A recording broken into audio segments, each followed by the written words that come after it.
mastering time for Cost of Waiting. This song went through 4 different masters before I was really happy with it. And the last one wasn't a stylistic change. I think the last one had to happen because, as you see, well, you probably can't see here. My video is blocking it, but it's called Updated is the name of this file, Cost of Waiting Updated. This is because I had like a kick drum or a snare that was a little off on a beat that I no longer wanted it to be on. I was like, no. Let it breathe for a second longer, then come in with the snare. Right before the second verse. Now you know where it is. Anyway, that required me to go in here and master it again. Or just, replace the file and click export. But this is how it got mastered. The final chain that I decided on is similar to what you will have seen with one another. I think there's a little bit more to it though. Oof, maybe a lot of it more to it now that I open it up for you guys to see. In the past, I did use things like this OTT compressor, and I don't think I'm using it here, so I don't have any words, right? Yeah. I did use this OTT compressor. It's kind of like a joke at this point in the EDM community because it was really popular for a while, and some people still use it, but some people are like, no, it's just too punchy. Now it's like too in your face. It feels like aggression. It feels like dubstep all the time. And it's great for making things pop out, and I think it's because my mixes were not very dynamic at the time, and my mixes didn't have my mids properly represented. It was very heavy on the lows and the highs. And I've also said in the past, I'm a big fan of high lows and high highs, and then scooping out the mids, like back when you would have like an EQ thing in like a car or in like a home stereo system. I always liked what people call the smile curve. Like, I always like that sound. It's just very pleasing to my ear too, but it's not that helpful for music that's going to go on to streaming platforms and is going to be published like for other people to listen. You can let people make that decision on their own. They're going to make a smile curve. They can do that themselves with an EQ, like in their car or on their headphones. Anyway, I didn't end up using OTT for the final master. It was, again, a little too punchy. I did have this EQ, this like stereo EQ, first right out the gate, but didn't like it too much.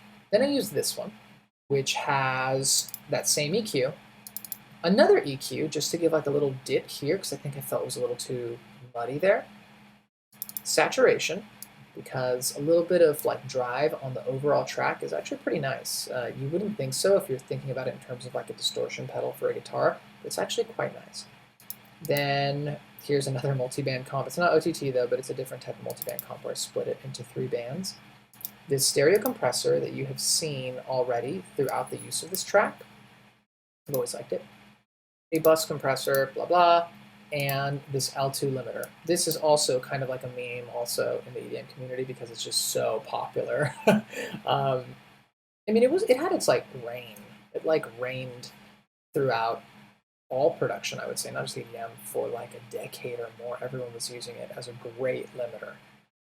It's still pretty good. Still has a lot of applications, but I'm not using it as much these days. That was the second attempt. The third attempt, I've turned off all of these, probably to save CPU, but it's very similar to what this fourth attempt is, with the change of, actually, it probably just has different settings inside of these, but it's the same sequence, same chain. So let me show you. Let me see what's going on here. Okay, so this last cassette effect. Let me show you what that first version sounded like. Okay.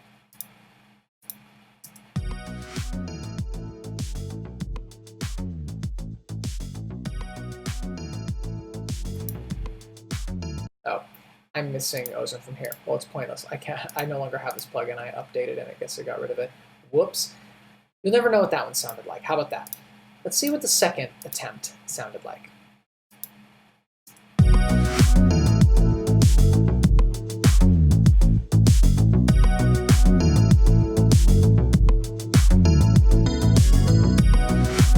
Let's see what the third attempt sounded like. No, everything is turned off, of course. Gosh. There you go. I hope I wanted all of them on back then. Now they're all on for sure.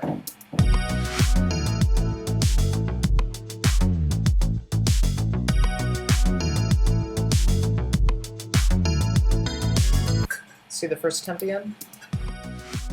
Sorry, second attempt again.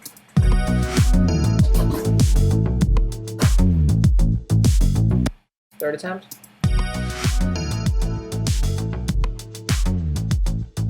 Not as heavy on the bass, right? I think it's because I learned that I needed to turn that down. Now the fourth attempt, we can hear it.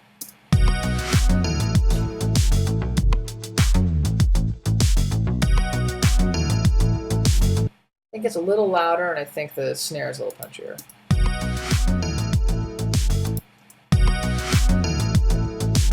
Yeah, I think that's what I wanted out of it anyway. So let's talk about the decisions that I made throughout here. Okay. On the master overall, there's just a cassette effect that happens as it fades out at the end. You can hear it right here really quickly, and then we don't have to keep the master channel open.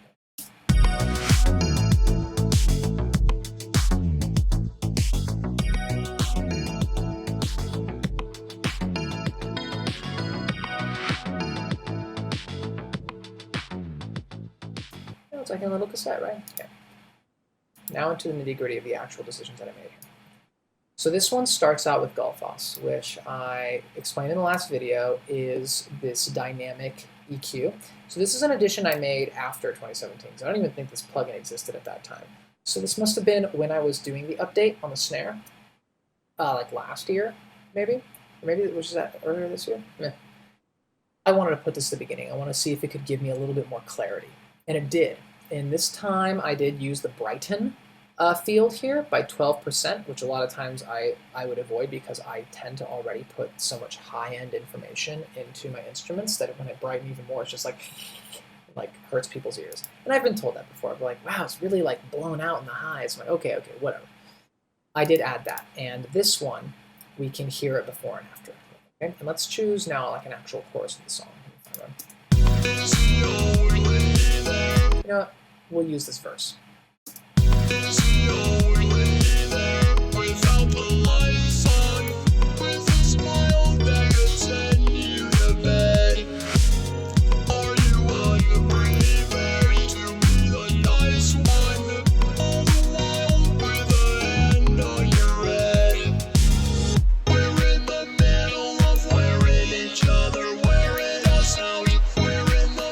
I hope you can hear that because this is a little bit heavier of settings for this than I had on one another, and I hope you can hear the difference, like in clarity and in how it's taming a bit of the really low, like muddy parts to it.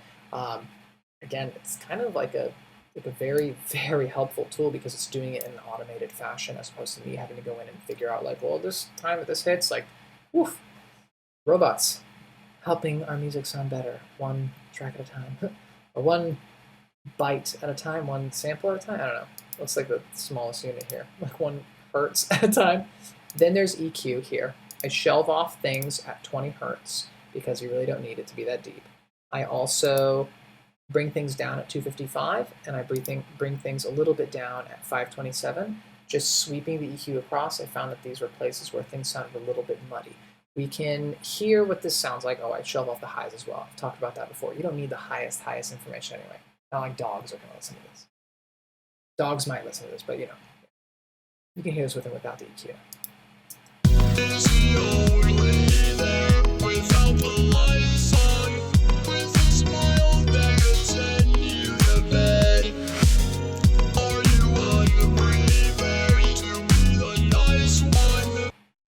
This tames it a little bit. Maybe to you it sounds, upon this listening, like, wow, the other one's like more punchy and loud and in your face. Yeah, but it introduces some problems whenever we have really punchy parts of song, like the solo, and then because it's going into all these other effects afterwards, it can be a little bit more of a headache. Having kind of a tamed waveform going into all of those effects is a lot more desirable, at least for the way I work. And then I go into this stereo EQ. I kind of start off with this setting that's called Mastering Bright Pop, but then I just like change a couple things so that it's not so like drastic and like wow in your face. This one I do find is very noticeable in the changes that I've made for how much I've boosted. I think you really do hear the difference in here. So I'll start with it on and then we'll turn it off.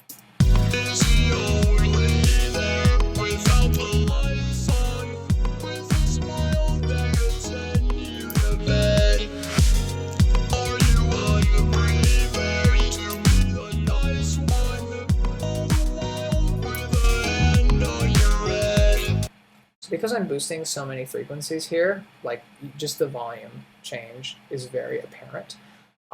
What you might not be noticing is that because you're hearing that volume change, those are the sections that have been boosted. But there are sections in between there that are now, relatively speaking, lower. Because if these parts around it got higher, these parts are lower. It's just a different way of accentuating stuff. As long as you're not like at the tip top of your volume range and blowing out speakers, like you can be pretty flexible with how you do that.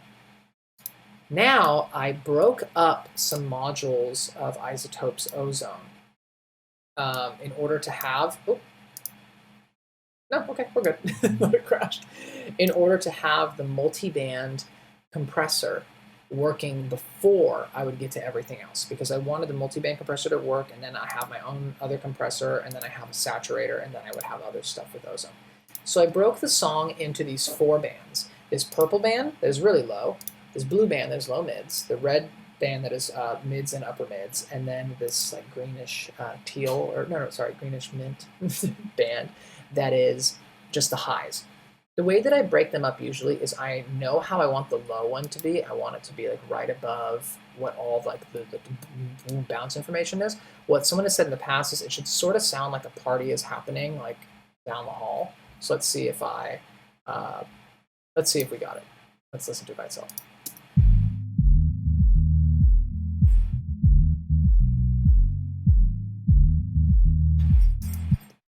I think there's a party happening down the hall. Yeah, so I think I got that. The low mids and the high mids I do last. I actually get the very high highs first, and I just make sure that I only have the really crispy things in there.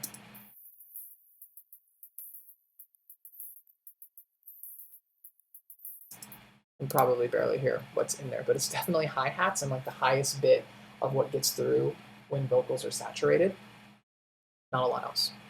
These ones are tough to divide and draw the line between because I want to be able to compress things like most of what you're hearing from the bass guitar and the snare separately from my vocals. So I have to kind of decide like, look, where's most of the snare's body going to exist and where are my vocals mainly going to exist? And then I just draw the line in between there. So here's the low mid. This should be containing more of the snare.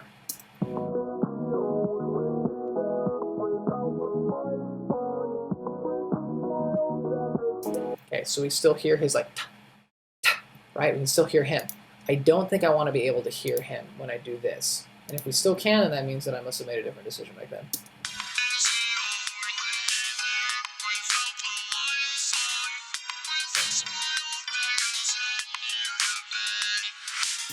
Cool. I don't think we're getting any of the body of the snare. I think that's all the crack now. It's like all like the clap and all that top layer crack of the snare. I don't think it's any more of the fundamental note that the snare has underneath. I think at this point it's gone. And then obviously most of my vocals are all here. Let's listen here.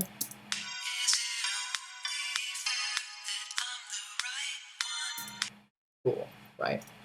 These can get compressed to varying degrees. I tend to start with like a preset like this, like Modern Dynamics or something. It gets me to, at least for the type of music I make, it gets me to a place that I'm able to then make adjustments on how drastic the compression is and like ease up off of it. So it starts a bit aggressive and then I'm able to be like, okay, whoa, dial it back on a couple of the bands. I probably changed just by the look of it. I probably brought the limiter down here on the lowest one so that it would be much more tamed and it wouldn't be so dang loud all the time because sometimes I just keep the kick and the bass too high. And then I probably changed, just by looking at it, I probably changed the ratios of some of these midsections. Probably what got changed here. And then the compressor threshold as well, it just gets changed so that I have the amount of gain reduction that I'm happy with. I'll be clicking around to see what these are right now, and then I'll make some comments after.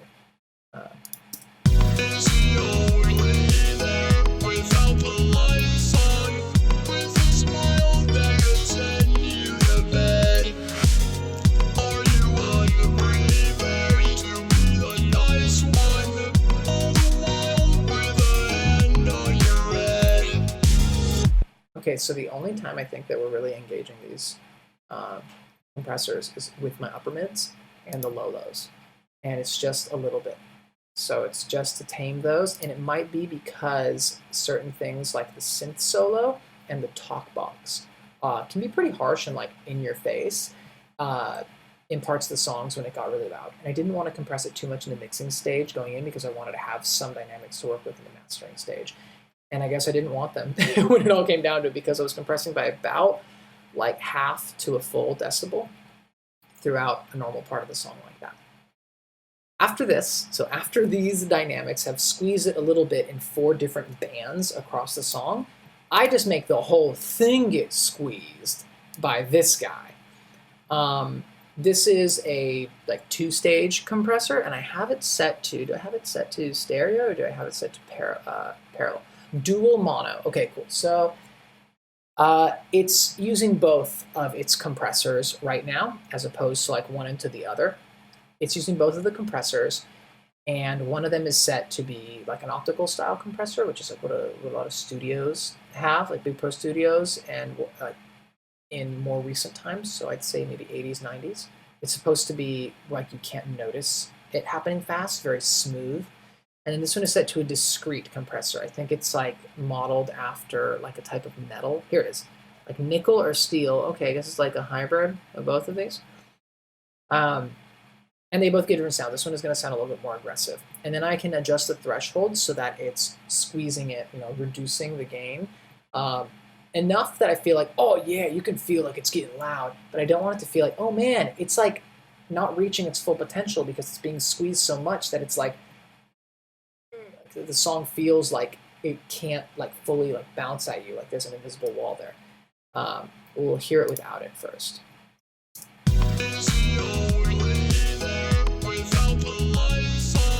Now with it.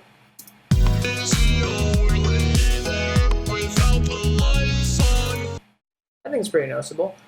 If you can see these 2 meters here, I don't know how much you can see, if it's really small, but the 2 meters, I'm not passing a full decibel of gain reduction. And I'm making sure that we're viewing that and that I don't have it set to be something else. Meter select, the discrete, and the optical. Yeah. I am not surpassing a whole decibel of gain reduction here. And this is something you guys might hear from lots of folks in like the mixing and mastering community, that you're actually able to get much more natural sounding and pleasing to the ear loudness by doing multiple stages of compression or limiting, where you do a little bit at a time and you're just stacking them. A little bit here, now a little bit more, now a little bit more, now a little bit more, all in series, as opposed to doing one compression or limiting stage where you're just like using a ton right then and there. It tends to make it sound more like what I said before, like it's behind some type of glass wall and it's not reaching its potential. So that's obviously what's happening here. I'll let you see the meters again.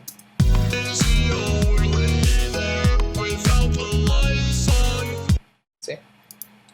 Now we go into this guy. This guy is another recent addition, so this must have been something I added this year for when I was updating the master. This is a saturator. I used to use the built-in saturator from Ableton, and I still do for a lot of things, this guy down here. I just wanted to use this one because I bought it, so I wanted to try it. This gives a little more edge to everything. It's popular, and I see why.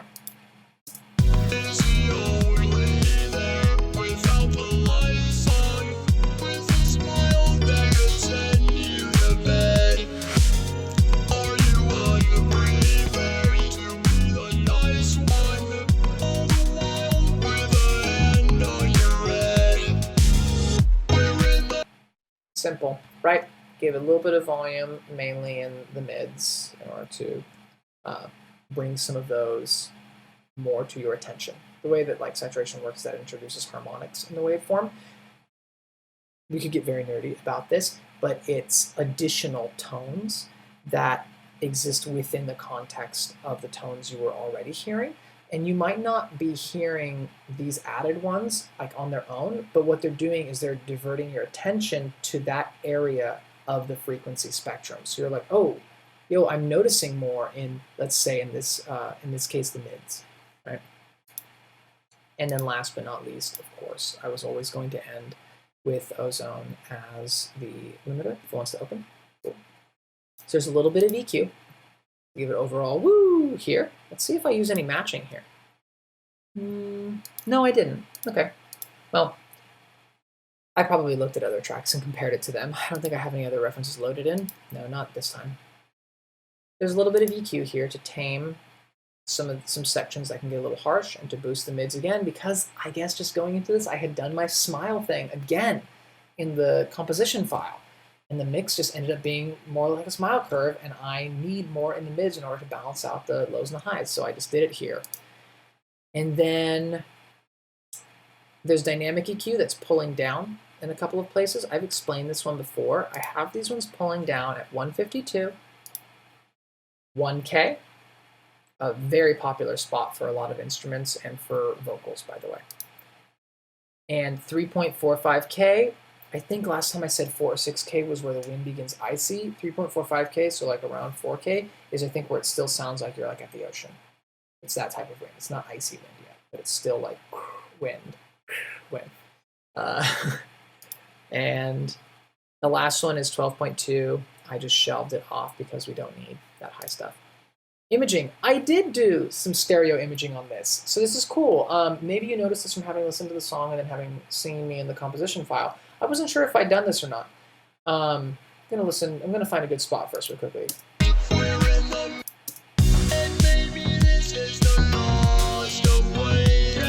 probably a good spot. I'm going to hear this with and without the stereo imager, because what I've done here is on some of these bands. On band number 2, I have increased the width the most, and on the top high band, I've increased the width, oh, actually the most on that one, and then a little bit on my mids, and a little bit on the low even, which is usually a no-no to, not keep the low parts super mono, but I think I really liked the sound. So let's hear it without it, and then I'll turn it on. Okay, so this should sound like it's less spread out and more like focused in the center without it, and then I'll spread it. And maybe this is the cost of waiting. And maybe this is the cost of waiting. And maybe this is the cost of waiting. And maybe this is the cost of waiting. Maybe this is the cost of waiting. And maybe this is the cost of waiting. That was a pretty long preview, but I wanted you to really see if you could hear it. I was very happy with adding some stereo imaging to it. Last but not least, the maximizer. We made it loud, baby. I don't know if I used the same one for one another, but IRC4 worked really well here. Brought the threshold down. Let's see how much we were reducing it by. And maybe this is the cost of waiting. And maybe this is the cost of waiting. And maybe this is the Not that much, actually. It only reduces it at the max, I feel like, by -3. Other than that, it was kind of in between 0 and 3 decibels of reduction, so I must have already gotten it pretty loud with these different stages where I was adding a little more, adding a little more, adding a little more.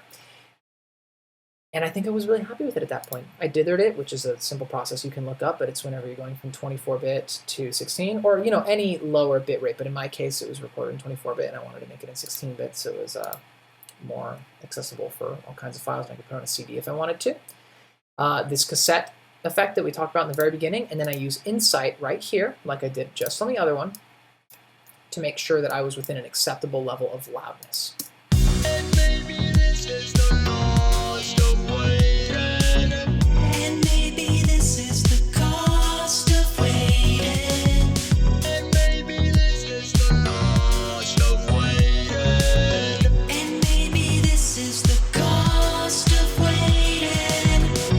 Maybe this is the cost. Yep, I was pretty happy with that. It wasn't as loud as one another, which is in I think -7 or -8.